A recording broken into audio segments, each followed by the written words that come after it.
Not as disappointed as the 49ers will be that they didn't draft me.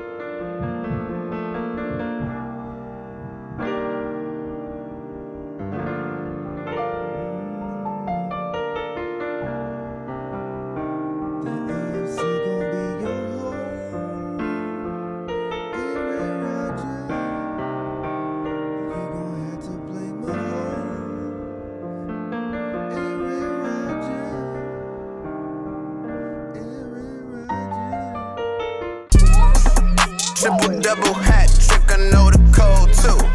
Ice trade, go for trade. Yeah, Ladies and gentlemen, welcome back. I'm not gonna hold you. Season 2, episode 3, man. As usual, I am your host. You know to follow me on Twitter and Instagram at Barberchair Scott. You can follow this great network that this show is on, HNB Media, at HNB Media TV on Twitter, and at HNB Media on Instagram. You subscribe to the Patreon of the Barberchair Network at patreon.com/Barberchair Network, and you can follow the Barberchair Network on Twitter and Instagram at BarberchairNet. Let's just get right into it. With our sound off, man. As y'all see, I've got a big dumbass smile on my face on this day. I'm not gonna sit up here and act like that I'm not enjoying this any more than I am, because I am enjoying this so much. I've been enjoying it since that amazing Saturday night.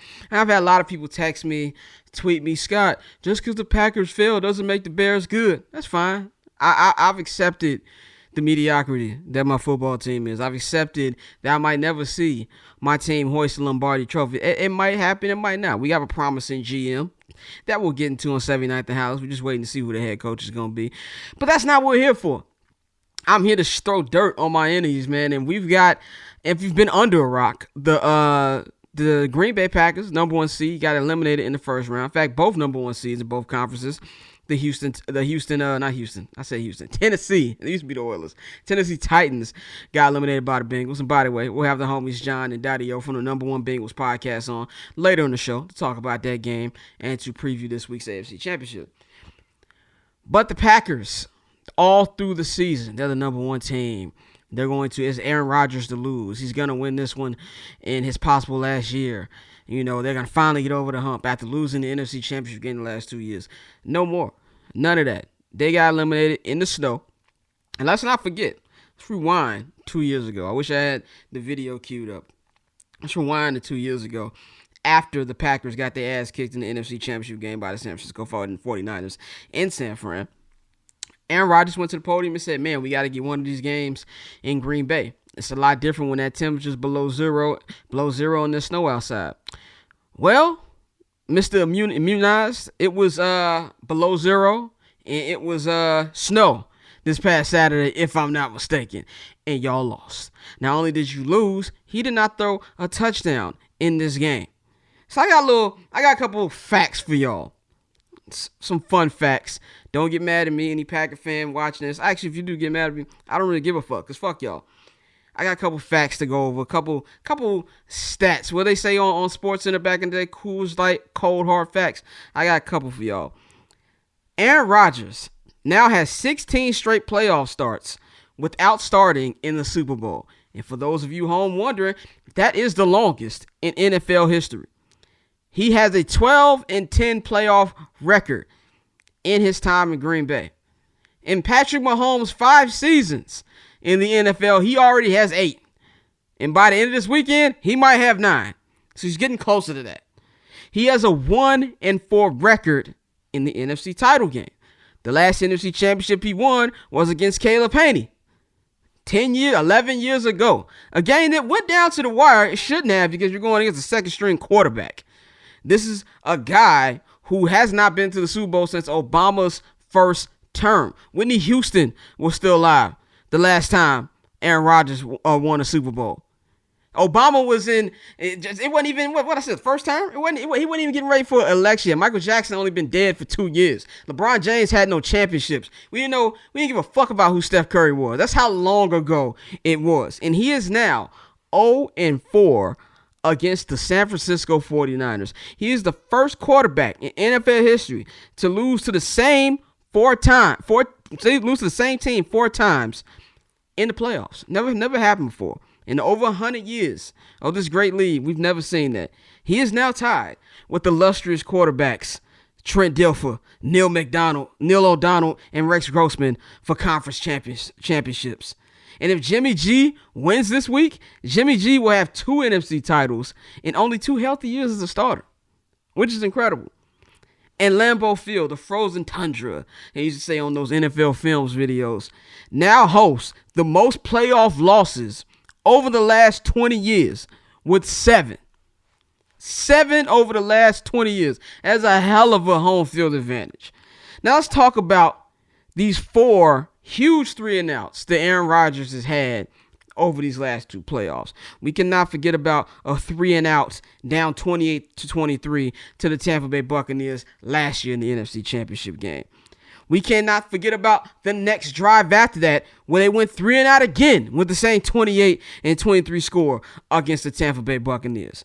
Just this past Saturday, 3-and-out, up 10-3 against the San Francisco 49ers, and then his last possession, 3-and-out, tied 10-10 against the 49ers. And Aaron Rodgers went 2 for 8 with 9 yards and took 3 sacks in those possessions. Those are the Coors Light cold hard facts for Aaron Rodgers today, man. I say all this to say this. Good riddance. Good riddance. Now, this could come back and bite me in the ass. He might sign an extension. I don't think it's going to happen. That's always up, on the table. You can't really, guess anything that this guy's going to do. But we can stop. We can stop sitting up here putting him in your top 5 list. He's not a top 5 quarterback. I don't care what you got to say. He's not Tom Brady. He's not Peyton Manning. He's not John Elway. He's not Joe Montana. Shit, he might not even be Patrick Mahomes. There's a lot of people. To be a great, and I understand if you want to talk about talent, cool. If you want to do the talent conversation, yeah, he's probably the most talented quarterback to ever play this game. And that actually makes it worse to have the playoff success that he's had. There's nobody to blame. Over the last couple of years, we can blame his receivers. You can blame his defense. You can blame Matt LaFleur for taking the ball out of his hands last year on that fourth, instead of going for it on 4th down and just kicking the field goal. You can blame a lot of that. Can't blame it this year. Defense played their asses off. Defense was great. Running game came out. Devontae Adams had a hell of a game. Your quarterback, who's supposed to be the best, is supposed to go out there and deliver. And sometimes you lose. That's fine. Tom Brady lost this week. But what did Tom Brady do? He went out fighting. You can't go out there and put together the whole show that he put together over this last offseason of dragging this out to basically 2 weeks before spring training started. And then go out there and put that type of performance out there. And honestly, it's to the point right now where it's like he's got a lot to prove. He's got a lot to prove as far as putting his accomplishments up against everybody. That's a great chance in a couple weeks. He might win his 4th MVP. Nobody's going to give a shit. Nobody's going to care because we're going to be talking about the Super Bowl that he's not in once again. And that's all I've got to say about Mr. Aaron Rodgers on this great, great day in my sound off. Now let's get into our rundown, man. We've already talked about Aaron Rodgers, so let's talk about Tom Brady, the one and only, the GOAT. Tom Brady did not get the job done this past Sunday. And to keep it a buck, he didn't play that well. But like Tom Brady does in typical Tom Brady fashion, they were getting their ass kicked, and he raised his arm from up under the ground like the Undertaker and tied this game with about 1:30 left. Nobody saw it. I'm pretty sure Tom Brady's face was looking like, I know Matthew Stafford didn't just throw a 70-yard bomb down the field. But you just love the resilience from Tom Brady in that moment to even make it a game when it really should have been a blowout. Now, the question that we're going to hear is what's next for Mr. Brady? Is he going to retire? That's been a lot of the rumors lately, a lot of the smoke. Or is he going to come back for that final contract year with the Tampa Bay Buccaneers? I don't 100% know what he's going to do, but I do think that the way that he's been talking in the media, even a little bit in his Instagram post he had a couple days ago, it kind of feels like I would not be shocked if he decided to call it a career. I wouldn't be shocked if he does that. And a lot of people are like, well, you don't want to go off on a loss. Yeah, that's fine, but he's got 7 championship rings. He'll be fine with that. He's basically right now just running up the score anyway. And from listening to him talk, and if you've watched his series, Man in the Arena on ESPN+, he's content. He's content with his career, and I don't think that's going to bother him. I don't think that's going to be a factor. I think the factor is going to be what his wife wants him to do and what his kids want him to do. We all know his wife, Giselle, has said for years that she doesn't like him getting hit continuously, and she would like him to be home more. And I really think at the end of the day, it's going to come down to his kids. If his kids are telling him, like, yo, we want you to be home every day, then I think that's going to happen. I think Byron Leftwich potentially being the Jacksonville Jaguars head coach. None has been confirmed yet, but the rumors are loud that he will be the Jaguars coach by the end of the week. I think that's got a big thing to deal with his decision, because this is a guy who's really, really helped him, adjust to this new system. He was in a system in New England for over 20 years and had to adjust to it. And that's what we saw in their championship year, where it took them pretty much the whole season to adjust to a new season. To a new system. So I think that's going to be something that's going to play into his decision. What are they going to bring Chris Godwin back? What's the roster going to look like? Next year? And I think all that's going to come into play. But at the end of the day, if I had to make a guess, and like I said, we don't know. Tom Brady is unpredictable. I think he calls it. I think he calls it quits. I think my honest opinion is I think we've seen the last of Tom Brady. I hope it's not. He's my favorite football player ever, so I would love for him to continue his career. And he said himself, he doesn't want a farewell tour. He doesn't want one of the things that, the Derek Jeter, Kobe Bryant, Dwayne Wade tour that happened on their last years of their careers. He doesn't want that. And that's why I think that even if he goes out with them losing to the Rams, he'll be fine with it, man. So if I had to pick, I think we might have seen the last of the GOAT. Now, as far as Rodgers, all jokes aside, all Green Bay Packer hate aside, I think he's done. As far as with the Packers, I don't think he's going to retire. But you never know with this dude. He might just wake up one day and be like, yo, I don't feel like playing today. That could be something that happens. But I honestly feel like, his relationship with the Packers and the GM over there is much better than it was a year ago. And he said that this week on Pat McAfee. And one thing that you can kind of respect about Rodgers is he says what's on his mind. I don't think you can ever, anything that Rodgers says is what Rodgers feels. And he's been on record multiple times over these last couple weeks, especially after the elimination to the Niners, that the relationship with the Packers is good. And I think they're going to come to a mutual decision we're going to trade Aaron and we're going to find a great place for him. We'll get a nice amount of assets back and he'll go to a place that he wants to go to and have a great chance to win a championship. Now, if you're wondering why would the Packers shove him out the door, I don't think it's a matter of shoving him out the door. Like LaFleur said at the end of the game, press conference at the end of the game on Saturday, we love to have him back. But you got a quarterback who we drafted who's going into his third season, Jordan Love, and you're going to have to decide soon whether or not you're going to pick up his rookie option. So whether you think he's garbage, I don't think the kid is any good. But whether you think he's garbage or not, you still have to see what you have instead of wasting that draft pick. And Aaron Rodgers isn't a spring chicken. He's 38 years old. I know Tom Brady's out here playing in his 40s, and it makes it think that everybody just plays well at this age when they don't. But he's 38. He might just say, yo, I don't want to do this anymore. And if you're the Packers, you don't want to commit long term to a guy who is 38. And that kind of was a factor in Tom Brady leaving New England. It's like we've got to eventually figure out the next step in the future of this franchise. And the Green Bay Packers are in cap hell. They're going to be like $50 million under going into this offseason. I don't know what they're going to do with Devontae Adams. Devontae doesn't want a franchise tag. No player wants a franchise tag. That's going to be a huge hit on their cap if they decide to bring him back. I think all signs point to, and Aaron said he's not going to drag this thing out pretty long. He think he will make his decision before free agency starts, which should be in a month. And I think he'll be on a different team. Now, whatever team he goes to is anybody's guess. I do think it will be an AFC team. There's a lot of options out there. There's Denver. Denver could be an option. The rumor is that the Packers offensive coordinator will be the head coach in Denver. That could be a way for him to go over there. You could go to Tennessee. As we saw this past week, Tennessee needs a quarterback. That could be an option. Pittsburgh needs a quarterback with Roethlisberger being done. The Raiders might be moving on from Derek Carr. There's a lot of options here for Green Bay to get enough compensation back and for Aaron Rodgers to be comfortable in where he goes, man. So I think that's something we got to monitor over these next week. But that's just my prediction on what's going to happen between these two.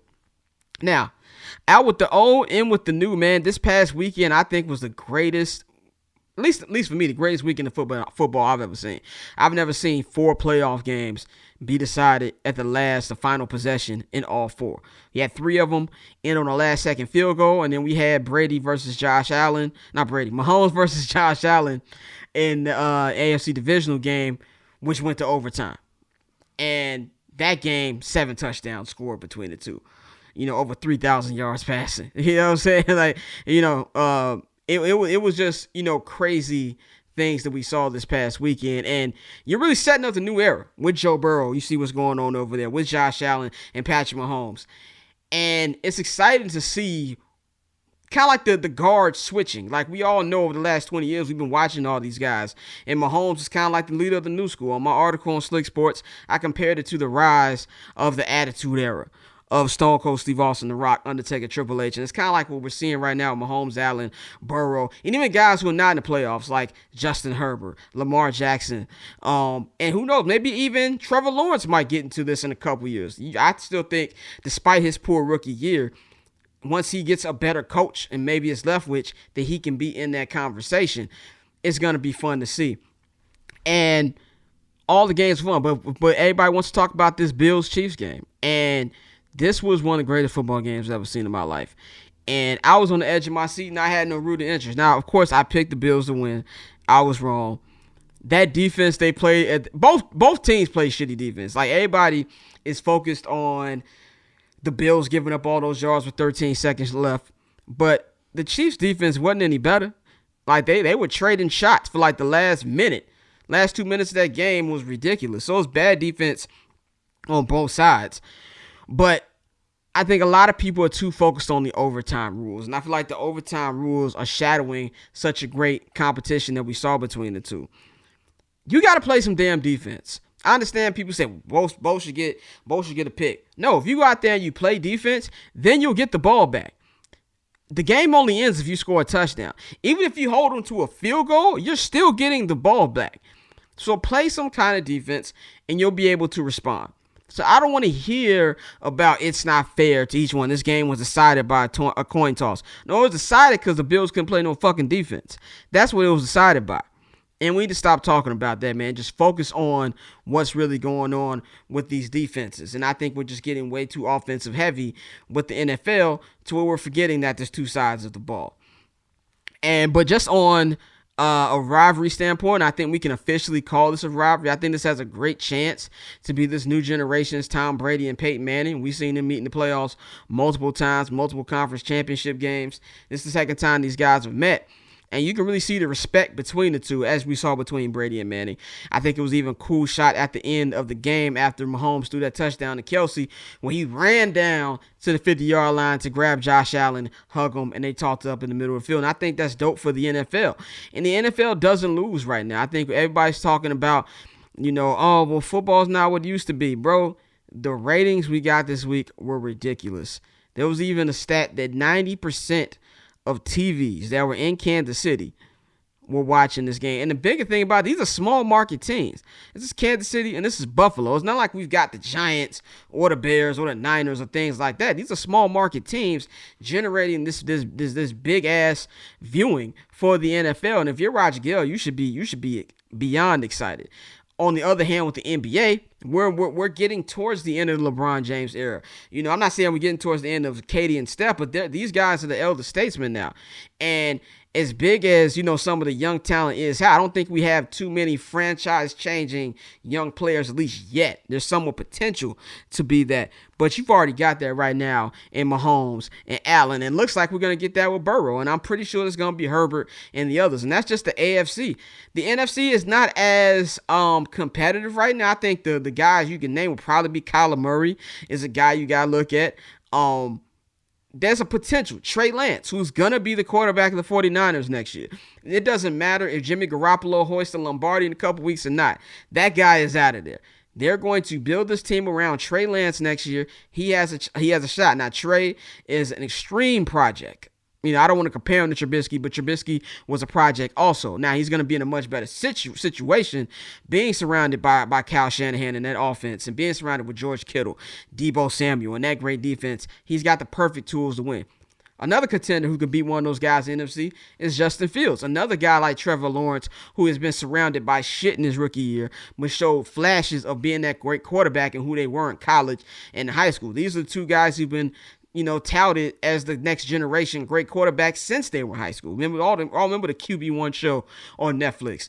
if the Bears get the right coach around him, get the right weapons around him, he could be a guy who could be, a Mahomes challenger on the NFC side. So I think it's just real fun times for the NFL in general. And as a fan, it's like, this is heaven for us right now. And it's the first time that we're going to have a championship Sunday this week that doesn't feature Tom Brady or Aaron Rodgers since 2009. That is an incredible stat, man. So let's get right into Championship Sunday this week. If you've been living under a rock, the championship games in the AFC, we've got the Kansas City Chiefs hosting the Cincinnati Bengals. This will be the Chiefs' fourth straight consecutive hosted AFC Championship game. I don't think this has been done in NFL history, at least not in recent history. And they're going to be going up against Cincinnati Bengals, who will be in their first AFC Championship game since the year I was born, 1988. And on the NFC side, we've got one of the best rivalries in football, the Los Angeles Rams, hosting it at SoFi Stadium against the San Francisco 49ers, man. And the Rams have a chance to be the second team to have the Super Bowl be hosted in their home stadium. Of course, we all know the Tampa Bay Buccaneers did that last year. Let's start off with the first game of the year. The first game of the day, which would be the AFC Championship game between the Bengals and the Chiefs. This game right here, I'm done picking against the Kansas City Chiefs. I picked against them in these first. No, I didn't pick them against Pittsburgh, but I picked against them last week. And I just wasn't high on them all year just for the simple fact that the offense didn't look like how they've looked. Mahomes didn't look like the Mahomes of old. Like there was 3 or 4 games that he went through where he didn't even score a passing touchdown, something we've never seen from him. And, of course, the defense was very, very bad the first half of the season. It's been much better since then. But from these 2 playoff games, they are looking like the team we have known since Mahomes was named the starter. And I think that's big. You've got him and Travis Kelce looking like one of the greatest duos in NFL history. I think this is going to be a very, very close game just because if you look at the defensive side of the ball, I think the Bengals have a slightly better defense than the Chiefs. And we don't know if Tyrann Mathieu is going to play this week. He's been in concussion protocol. Andy Reid says that he thinks he'll play, but you'll probably never really know till last minute. If you see with the Packers, everybody thought David Bakhtiari was going to play, and he got put on the inactive list at the very last minute. So I don't think we're going to know what's going to happen with that till a couple minutes before kickoff.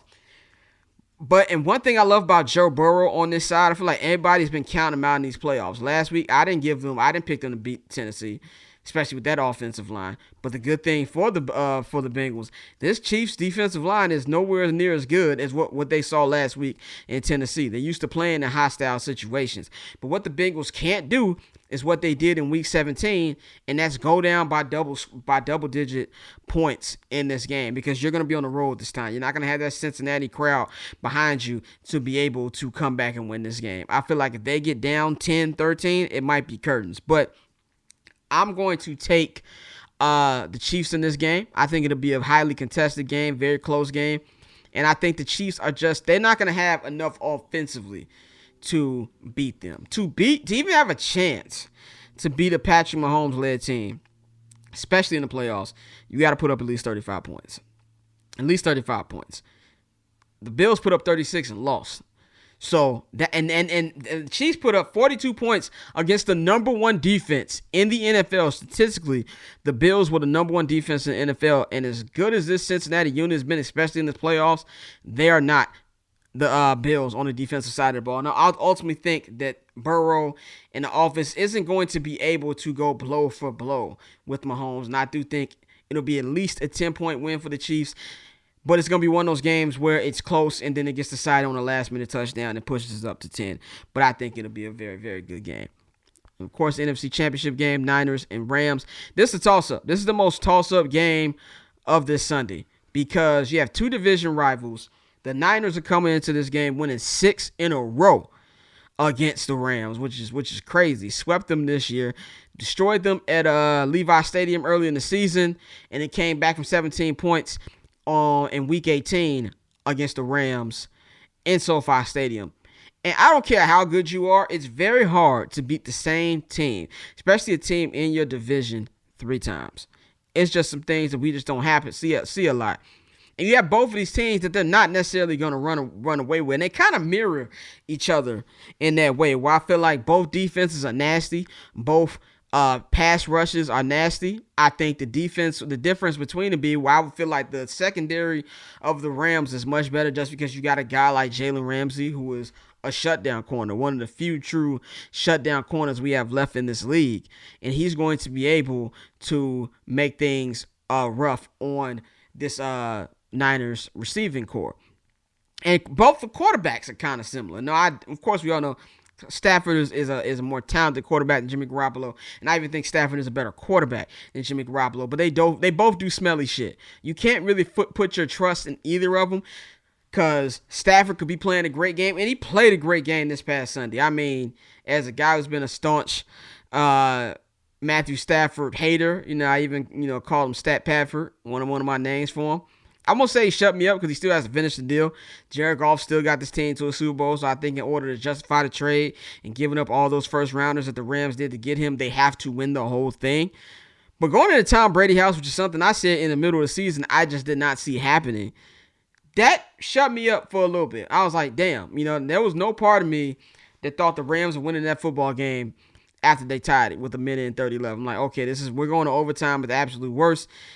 The Bucs are going to get the ball back, and it's going to be curtains. You know what I'm saying? And I thought it was going to be over. Matthew Stafford came through. Fuck all this shit. 70-yard bomb, Cooper Kupp. And Cooper Kupp, by the way, top 3, maybe be the top 2 wide receiver in this game right now. He was great last week against the Bucs, and he's been great all season. Came very close to breaking Megatron's record. That's going to be a guy I think you're going to see have a huge game this week. But I'm still taking the Niners. And this is the reason why I'm taking the Niners.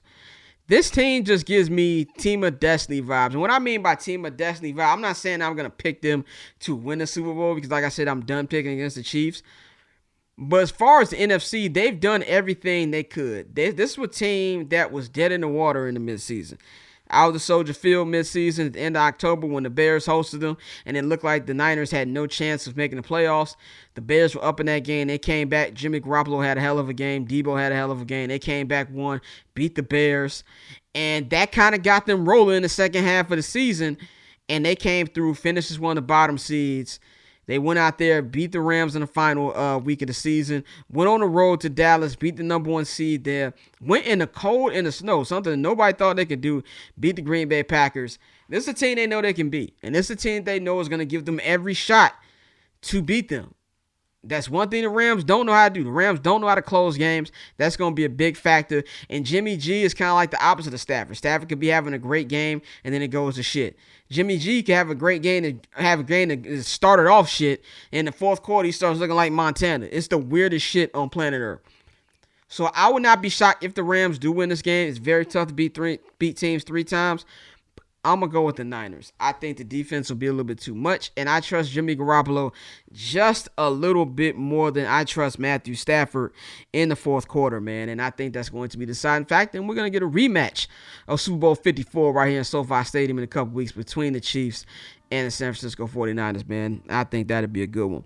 When we come back, man, we're going to have our guest segment. We got Nick Hamilton from Nightcast Media, and we got the homies John and Dario from the number 1 Bengals podcast. Join us to talk about both championship games, man. We'll be back. Ladies and gentlemen, welcome back. I'm not going to hold you, man. We've got a double dose today of guests. First, I got my guys, John and my man Dario McDuke from the number 1 Bengals podcast.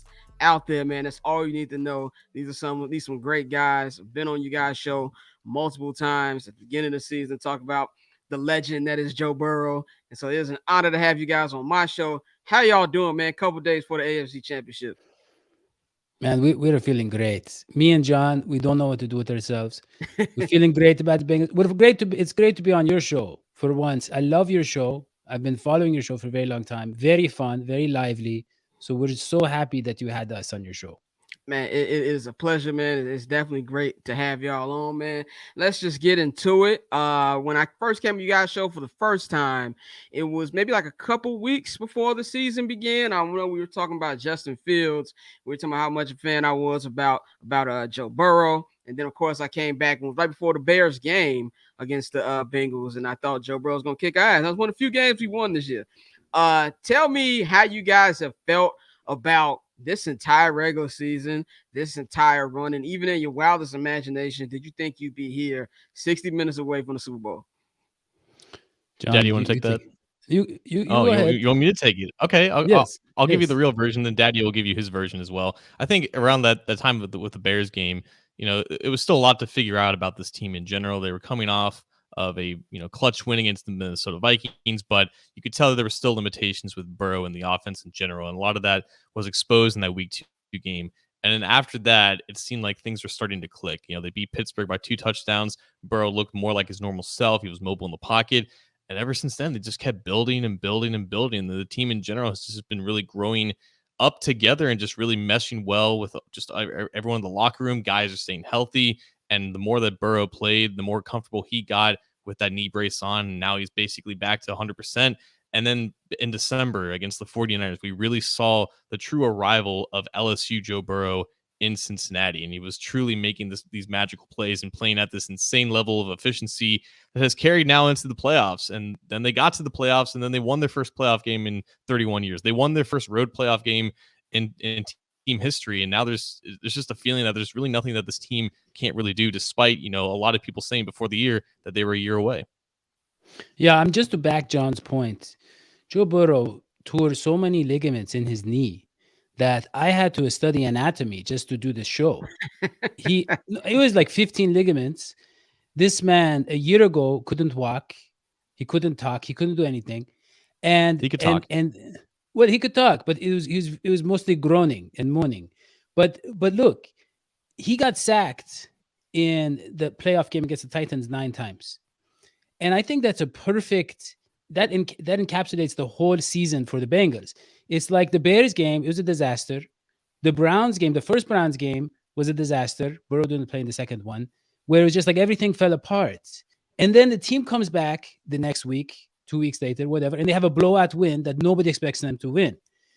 And with this team, with this offensive line, everybody knew the offensive line was a problem, and it showed itself at the worst time. But also, it makes sense that in the playoffs, where it's more physical, there's more on the line, it's harder to hide your deficiencies.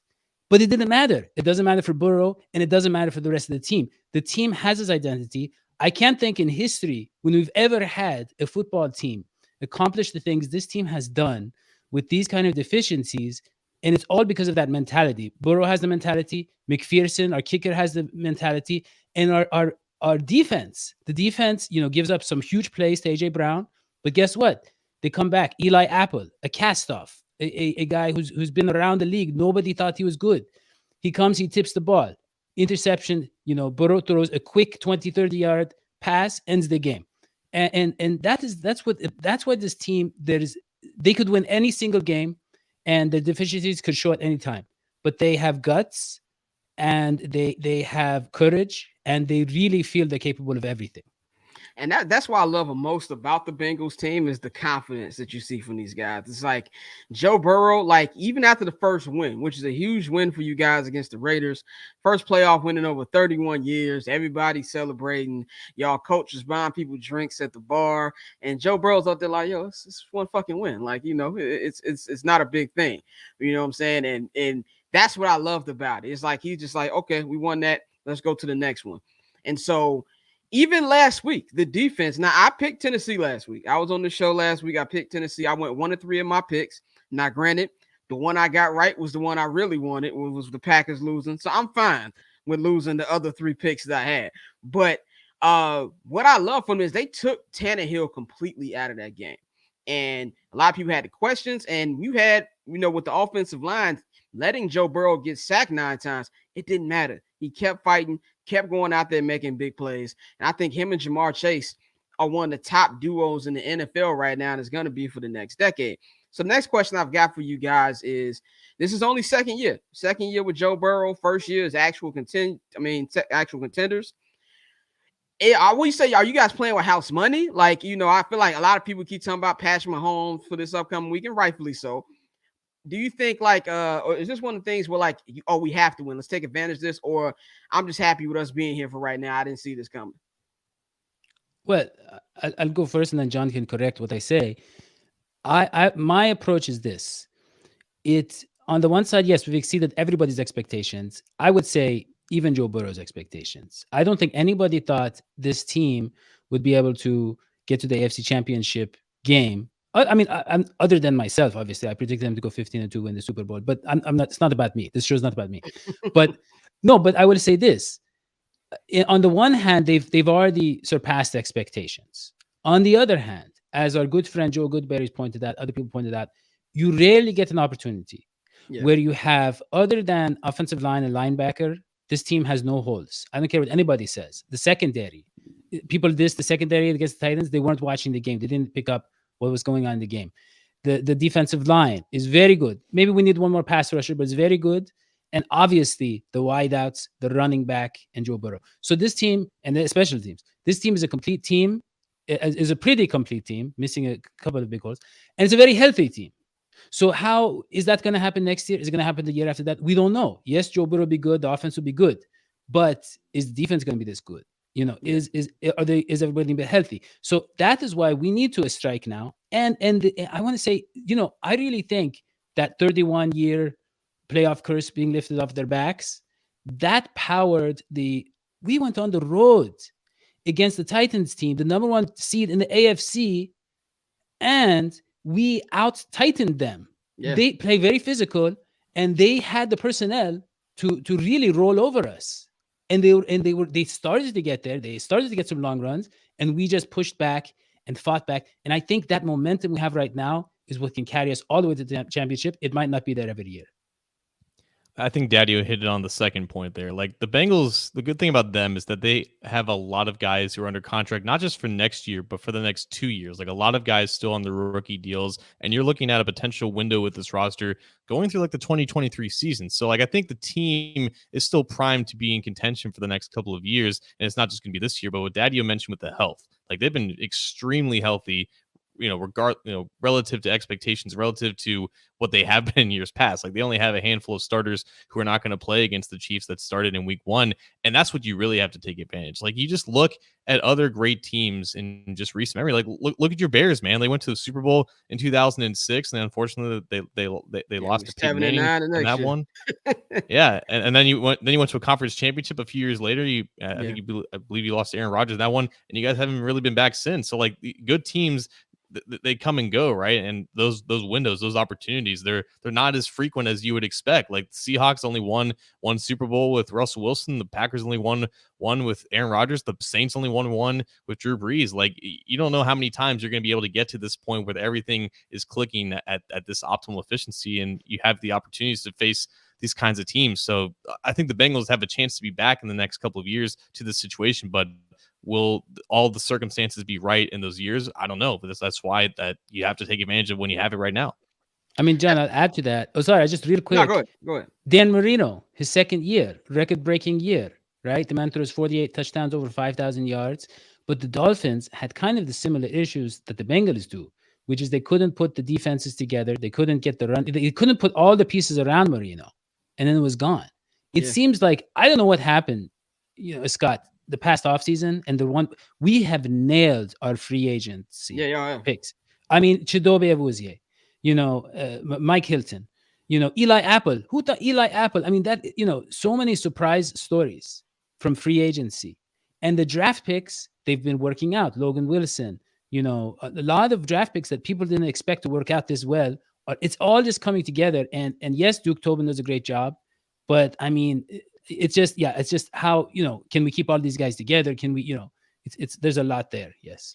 And you're right about that. Both of y'all right, John. And like you said with the Packers, and that's been the theme of today's episode, is that Aaron Rodgers has only won one championship. And last time he did, Obama was in his first term. But anyway, I digress. Going into the AFC Championship game, this is my last question for y'all. I know y'all picking the Bengals, so give me a score and give me two things that the Bengals need to do for that score to hold up and for them to go on to the Super Bowl here in LA in a couple weeks. I'm going to let John start. You're going to let me go first this one? Yes, sir. Okay. I'm a little bit torn, honestly, about this game, because on one hand, I think the Chiefs are the better team. I think they're the more reliable team, and they're playing at home. They're playing in a place where the AFC Championship has been for the past 3 years. They know what the situation is. But on the flip side, even though the Bengals aren't experienced and they haven't been in the spot, they don't give a single damn because it's Joe Burrow and Jamar Chase and all these guys and these free agents, these veterans who have been in these situations before, and Burrow and Chase and Jonah Williams, Deegans, they've been on the stage in the college football playoffs, and the moment is just not too big for them. So it's really hard to count them out of these in these environments. And you have to think if they win this game, then they probably have a really good chance in the Super Bowl. But I honestly think that the Chiefs are just a little bit more reliable, and I think you can rely on them to score 35 points in their own stadium in the playoffs, and I think that's probably going to be the case. So I'm going to say Chiefs 35, Bengals 31, but the Bengals just need to not fall behind really quickly in this game like they did the last time against the Chiefs, because playing in Arrowhead when you don't have the communication factor, the stadium is boisterously loud. It's going to be really tough to fight off that Chiefs pass rush when you're in obvious passing situations, and that's really the one thing that can stop the Bengals right now. If their offensive line is toast and they're going up against Mahomes, it's going to be really tough. Yeah. Well, I would say the keys to being the Chiefs are, for me, there are two things. One is limiting Travis Kelce again. The man has made a lot of big plays. He's had a lot of big games recently. And we held him to like 25, 27 yards last time. I don't know if we could do that again. For the Bengals, tight ends are the ones who make the back-breaking plays, believe it or not, a lot of the times. We got to find a way to limit him again. And the other thing is we got to design plays or utilize plays that help Joe Burrow get rid of the ball a little quicker. Because against the Titans, that was the problem, is that he didn't have options to when the pass rush was right there in his face. We got to start like that, wear out the defensive line a little bit, the first quarter and a half, and then you take those deepest strikes to Jamar Chase. But Jamar Chase, look, he had 266 yards last time. I mean, they're gonna be ready for him this time. I mean, not really, nobody can stop him, but you know what I mean. They're gonna try a little bit harder, and then you have T. Higgins, who can make huge plays, and you have Tyler Boyd who can kill you over the middle. So you let that slowly develop. You don't. We exploded in the second half last time. I think we got to let Joe Burrow stay upright for the beginning, and then slowly do the down the field shots. Now, having said that, I hate to say it because I'm a big Bengals fan. I love we have the #1 Bengals podcast on the Believe Network. Obviously, but finally, I would have to say I think this is the game that the Bengals get knocked out. Okay. And the final score will be 38-27 Cincinnati. That is my prediction. Well, it's better to not have your hopes up as a Bears fan. That's something that my life has been on. I've got my heart broken every fucking time. No. let me correct. Yeah. The Bengals are going to win.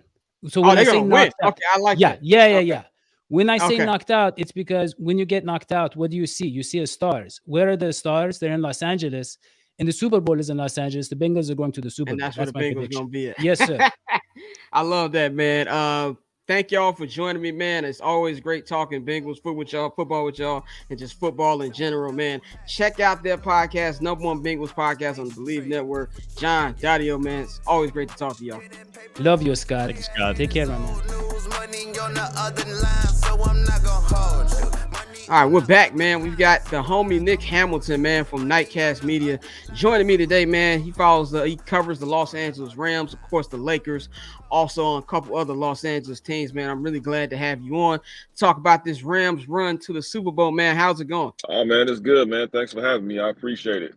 So let's just talk about it, man. This is a run that I feel like a lot of fans in Los Angeles have been waiting to happen, after the trade for Matthew Stafford. Has this team proven that they can, compete with anybody, or they have to still win the Super Bowl, do you think, for people to get their general respect? You have a lot of people talking about Matthew Stafford has finally cast those demons, or so you think that even if they get eliminated this Sunday, that people are like, okay, Stafford's the one, or do you think they have to go all the way to truly justify that trade? Well, I think you have to at least reach the Super Bowl. I mean, the fact that they're actually playing in the NFC Championship, and with all the adversity they had to face throughout the season, going through COVID, losing Robert Woods, one of their top-notch wide receivers, fortunately landing OBJ, but then at the time they landed OBJ, he wasn't comfortable with the playbook, and they had to go up against a juggernaut in the 49ers that Monday night. Acquiring a guy like Von Miller, but then also losing your safety in Jordan Fuller. So they've had a lot of ups and downs. And I think with Matthew Stafford, he's the guy with the stronger arm. He's the guy that has definitely been the type of situations where, that he's answered his questions. He's kind of conquered his demons. He's kind of been to a point where, 0-3 in the playoffs. Now, he's 2-0 in the playoffs with the Los Angeles Rams. And he played phenomenally against Tom Brady and the Tampa Bay Bucks. If it wasn't for those 4 fumbles that the Rams had, they would have probably blown out the Bucks wholeheartedly. But you can't blame that on Matthew Stafford. You can't blame that on his play. Even though he's had some really interesting games as far as throwing interceptions, maybe holding on to the ball too long, trying to play hero ball. But it seems like when he stepped into the playoffs, he kind of shook some of that off. He's not playing that hero ball. If he doesn't see the play, he throws it away, or he'll try to run for it. In the Arizona game, he ran, 6 times for 22 yards. We saw him run a couple times in the Tampa Bay game. So this is a slightly different Matthew Stafford. When he's out here talking about, I'm snatching souls. We haven't heard that from Matthew Stafford, and that's something that only Right. LA can give you. When you get that kind of confidence with an LA team like the Rams, who are doing on the verge of actually hosting the Super Bowl and playing back-to-back games in their house. I mean, you're playing with house money. So I think the fact that they got to the NFC Championship is something, but I think they have to at least get to the Super Bowl. Now, whether they win it or not is up to the teams that are going at it. But the fact that they got there in the first year at SoFi Stadium with fans, I think is a remarkable accomplishment. I think that's something that they can build on for a couple of years.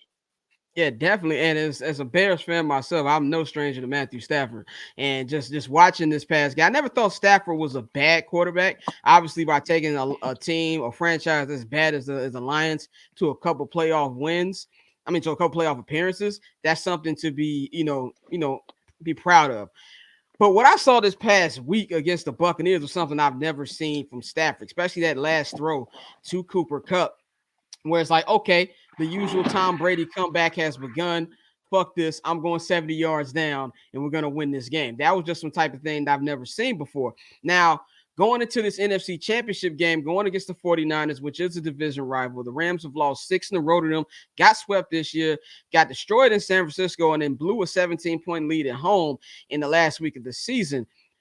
What do you think they have to do to overcome this issue of actually beating the Niners? And now with the trip on the line, and I feel like the Niners are feeling like we can beat anybody. We beat y'all last week of the season, and we just went into the snow and knocked out Aaron Rodgers and crew. What do you think they have to do to actually win this time? Execute and be consistent. Play all 3 quarters for 60 minutes. You have to play all 3 phases. Give me all 4 quarters for 60 minutes, but then play all 3 phases: offense, defense, special teams. If you're able to do that, I mean, we saw a glimpse of that, as you mentioned, the last game of the season when they were up 17-0. They played phenomenal football on all 3 phases. It's just the fact that Kyle Shanahan made adjustments and Sean McVay absolutely did not, and it cost them the game. It cost them the number 2 seed. It cost them, some home games in the playoffs, but fortunately they were able to rebound. And now here we are with the NFC Championship against the same 49ers team. The one thing about the Rams is the fact that they're going to have to execute, and they're going to have to take it play by play. You can't look ahead and say, okay, we got to win this quarter. We got to win the first half. We got to win the third quarter. They have to take it play by play by play. These guys have faced each other twice already. And as we all know, it's very hard. You can beat a team twice, but it's very hard to beat a team 3 times. I don't care whose fans are in the stands. You still got to go out there on that field and you have to play. And to me, I think this is a different type of Rams team. I think this is a Rams team, as I said earlier, they faced a lot of adversity, but they've known how to bounce back from that adversity. They almost tricked off a lead last week, but they were able to hold on, and they were able to make the right plays at the right times. And when you got a guy like Matthew Stafford who didn't flinch, who didn't get, happy feet, he stayed poised, he stayed in control, and made sure that his teammates were also in that same control pattern to where they can properly execute the plays. And that's why we saw that toss to Cooper Kupp. And that's what they're going to have to do against the 49ers. This is another juggernaut, not just physically, but also mentally. And if they can get past it from a physical standpoint, I think this is a Rams team that's going to be very dangerous. And if they're able to beat the 49ers, I don't see how anybody can beat the Rams in the Super Bowl for the Vince Lombardi Trophy. Yeah, I'm glad you brought up the fan aspect. I wanted to bring that up next. And you've been very vocal about the fan base of this team. I know Matthew Stafford's wife has been saying, we need to have more Rams fans in the building. Don't give your ticket sales. Don't give your tickets off to Niners fans. Sean McVay mentioned it. What do you think about that criticism that maybe the Rams don't have a big fan base, and how they can change that narrative? Where you think that the team has come as far as fans in these last years since they've been back in LA? Well, to say the Rams don't have a fan base is absolutely ludicrous. I mean, these are out of towners, as I mentioned on my Instagram post when I made a post messaging all these out of towners, these city jumpers, I like to call them, because they have absolutely no idea what the hell they're talking about. You're going to go off one game for an entire season. When I've covered every single game, I've even been on the road on games, but at home, the Rams fan base has been loud. The Rams fan base has been into it. They've like I said, that was the first time I think all season we've seen something like that, where the Niners fans have dominated SoFi Stadium, much like how we've seen Raider fans dominate SoFi Stadium when the Raiders come. People have to understand there was 21 years without NFL football in Los Angeles. There's a whole generation and change that don't know anything about Los Angeles football before post 1995. So when you look at that, the Rams had to come back. Obviously, they're coming from St. Louis. Stan Kroenke brought the team back from St. Louis. 2016, they stunk up the joint. Nobody wanted to still be a part of the Rams until they finally hired a coach that can really coach, Sean McVay. And then they were able to gradually, build that fan base. And like I said before, it's going to take years to build that culture out there. But they got a great start, because what they do, not just on the field, but what they've done off the field in various communities around Los Angeles, in the Black and Latino communities, in the Asian communities, in the LGBTQ community, just everybody, and various youth programs that they're a part of. So they're developing a fan base, but also on top of that, they're winning. And LA likes winners. LA likes stars. And that's why we're having somebody like a Stan Kroenke with deep pockets can get you those stars like a Jalen Ramsey. They can get you an OBJ. They can get you a Von Miller. They can make trades for a guy like Matthew Stafford. LA wants to see stars. They're about sensationalism. And if you're not bringing that, then you're not going to be talked about, especially when there's a town dominated by the Dodgers and the Lakers, period. So if the Rams are able to win this Super Bowl, yeah, they'll be the third team to be talked about behind the Dodgers and Lakers. But their fan base is going to continue to grow. And as I said before, if you get 50-50 fans when it comes to the 49ers coming to town, then you're winning. And it's just that simple, because people forget there are a lot of Niner fans in LA that live in Los Angeles that pick the Niners as their team. The Niners have a great history as far as the dating back to the Joe Montana days and even the Steve Young days, in the 90s. There's Cowboys fans out here, there's Raider fans out here, there's Steeler fans out here, Packer fans. So it's a mixture of a lot of fan bases. But for people to say that the Rams don't have a fan base is absolutely idiotic and just downright stupid. Definitely, I appreciate that answer. I've been wanting to get somebody who's not out of towner like myself, wanted to get your opinion on it. Now, the game this week, can you give us who you think's gonna win? If you have a score for us, how you think it's all gonna play out this Sunday? Well, I won't say a score, but I have a sneaking suspicion the Rams are going to sneak one out. I just feel like the way the Rams have been playing, the way they've been able to execute, the way they've gone about their business, and even when we spoke with Matthew Stafford this week, and even Cooper Kupp, they finally say, "Hey, man, this feels like a normal week." We haven't had really a normal week of practice since the playoffs began, because you had that Monday night affair against Arizona, then you had a short week against Tampa, but now we actually have a full-blown week of practice to be able to get routines in and get back in the groove. And I think when you look at what these guys are facing, they know exactly what they're up against. I mean, they can say to us what they want to say as far as, okay, it's just another week, it's just another game. No, they know this game is very, very imperative to their futures as far as moving forward and be able to play for a Lombardi trophy. Every team wants to do that. I don't care how sorry you are or how great you are. Every team has visions and dreams of playing for that Lombardi and being able to raise that Lombardi. And what better way to raise that Lombardi at home at SoFi Stadium come February 13th. But they know they cannot overlook the 49ers. I think, and they understand that, listen, the 49ers are a defensive team. They like to roll, they like to pressure, and they like to control the tempo. and they like to force the quarterback to go fast, as we witnessed against the Packers and Aaron Rodgers. So Matthew Stafford's going to have to make sure that he stays poised in those situations. The good thing about it is Andrew Whitworth is scheduled to come back this week, so he'll have his left tackle back. There's some other guys that are going to come back this week. Ernest Jones is scheduled to come back on the defense this week. He's had progressive practices in the last couple of weeks, according to Sean McVay. So that's going to be promising. And you're just going to have to get guys to play collectively on offense, defense, and special teams. No more fumbles. You cannot give up 4 fumbles and think you're going to beat the 49ers. You will lose and lose badly. So I think it's going to be a competitive game. I think it's going to the first couple sets, maybe, the teams are kind of filling each other out to see where they're headed, to see what they're going to do. So don't be surprised if you get maybe a 3-and-out or on either side of the ball starting off. But I think as they continue to settle into their groove, I think it's going to be a very competitive game, and I got the Rams by 4. Man, Def, I can't wait for this game. I think both games are going to be exciting. I always love division rivalry, especially a rivalry between these teams. I think a lot of people sleep on just how good this rivalry has been. And so I think it's going to be a great game, man. So thank you, Nick, for joining me, man. I love everything you do over there with Nightcast Media, man. Appreciate you for coming on, man.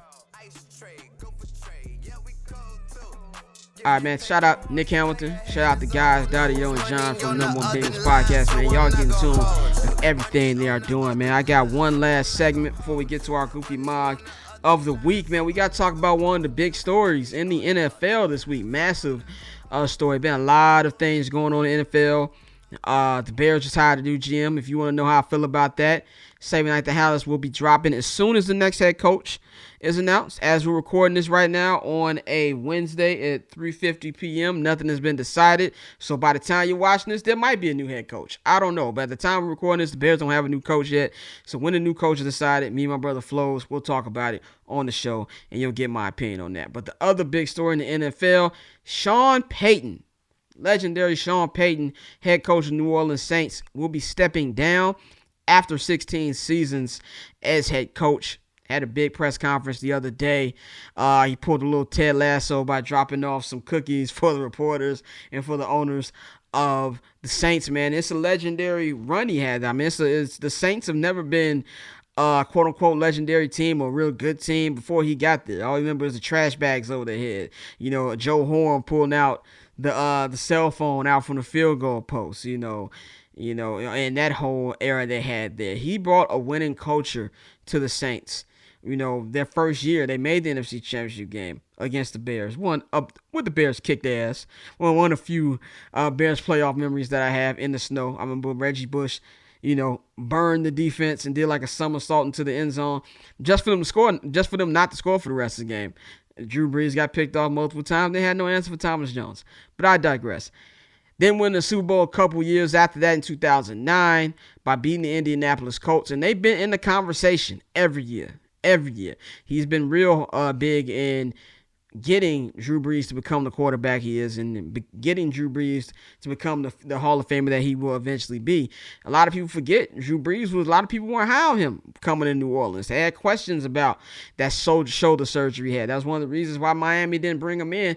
And Sean Payton got fully behind him. They built this offense around him, tailored around his strengths, and they became one of the best offenses of the last decade, man. So I just want to salute Sean Payton for his time at New Orleans and for that whole era. He's from the Chicagoland area, went to Eastern Illinois University.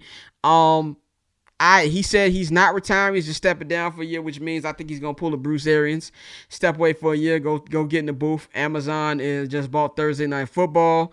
So they've got Troy Aikman for next year. You never know, you might see him paired up with Aikman and that crew for next year. But I don't think he's done as coach. I will not be shocked. We're sitting here a year from now after the end of the 2022 season, and he's getting a call from Mr. Jerry Jones himself. We know Jerry is in love with Sean Payton. We all know that Mike McCarthy's on a hot seat, and he's going to give McCarthy one more year. They're going to wait this thing out so they don't have to give New Orleans any draft picks. But I do think that he will be back. But hell of a run for Sean Payton and the New Orleans Saints. I just want to salute him on that one. As we close this out, let's get into our Goofy Mog of the week. Goofy Mog of the week, I got to give it to the Baseball Hall of Fame writers. For the last time, Barry Bonds, Roger Clemens, Sammy Sosa. It's the final year on the ballots. It's the 10th year, if I'm not mistaken. and they got no votes. And there was only one guy who got voted. One total guy got picked going into the Baseball Hall of Fame, and that is David Ortiz. And this is no disrespect to Big Papi. Big Papi fan. He was a great Red Sox, great career, 3 World Series championships, got a World Series MVP, multiple great moments, one of the anchors of that franchise, bringing them back from the dead. Who can ever forget his big home runs and that 0-3 comeback against the Yankees in 2004. He deserves to be in the Hall of Fame. My problem with this is the way they're painting it like he's the anti-steroid guy, when there was stories about him taking steroids. And the MLB's hypocrisy when it comes to judging these players who took these steroids is something that's very annoying. Barry Bonds, whether you want to get mad about the steroids or not, he has a Hall of Fame career before he juiced up. You look at his numbers and stats before that: 8-time Gold Glover, 3-time MVP, all these other records that he's had. That was a Hall of Fame career before. Roger Clemens was great, one of the greatest pitchers of all time. Sammy Sosa brought baseball to the mainstream in 1998. I was only 10 in 98, but I remember that summer of Sammy Sosa and Mark McGwire. I hate the Cubs, but I was watching every damn day, on WG, and seeing them go back and forth. Who's going to finish with the most home runs? And by the way, fuck that ESPN documentary on ESPN Plus about them, because it's nothing but Mark McGwire propaganda of us acting like, it was just his story and Sammy was just a footnote on there when Sammy won the MVP in 98. And the fact that they're doing this, the fact that the Cubs in general, that whole ownership over there acting like he didn't bring that franchise to the dead and not bringing him back is ridiculous. We need to start having more players vote for this. And the MLB, if you have a problem, you want people to forget about the steroid era, cool. Get back the money you made from the steroid era then. You can't, which way is it? It can't be one way. It has to be which way. Which way are we going with this right here? And that's why I'm getting sick of with these MLB writers. Their noses are so stuck up their ass that they don't see what they're doing. And you got guys who are the greatest of all time. Barry Bonds is the greatest of all time. I don't want to hear about Babe Ruth or any of them other motherfuckers. And they try to make it look like it's a stain on the game. We can sit here all damn day and talk about the different problems that the MLB has. Shit, we could talk about the one that's going on right now with this shitty ass lockout, because you got billionaires crying like they're poor. And I'm just overall tired of it. The MLB Hall of Fame has no credibility.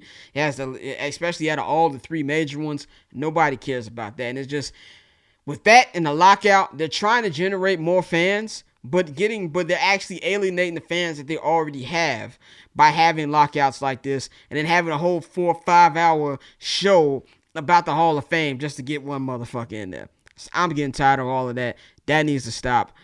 Barry Bonds is the GOAT, no matter what they say, man. So that is my Goofy Mog of the Week. Thank you all for joining me.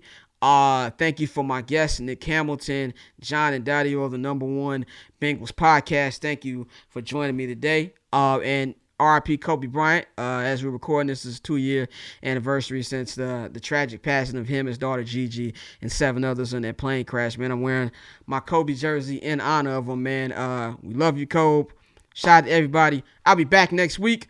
We're gonna recap Championship Sunday. We're gonna get into more NBA talk because we only got one more game of football season, man. So we gotta start talking about more basketball, man. So stay in tune with that. You know where to follow me on Twitter and Instagram at Barberchair Scott. Follow Barberchair Network at BarberchairNet. Follow HNB Media, HNB Media TV. Subscribe to our Patreon, patreon.com/Barberchair Network. I'll holler at y'all next week.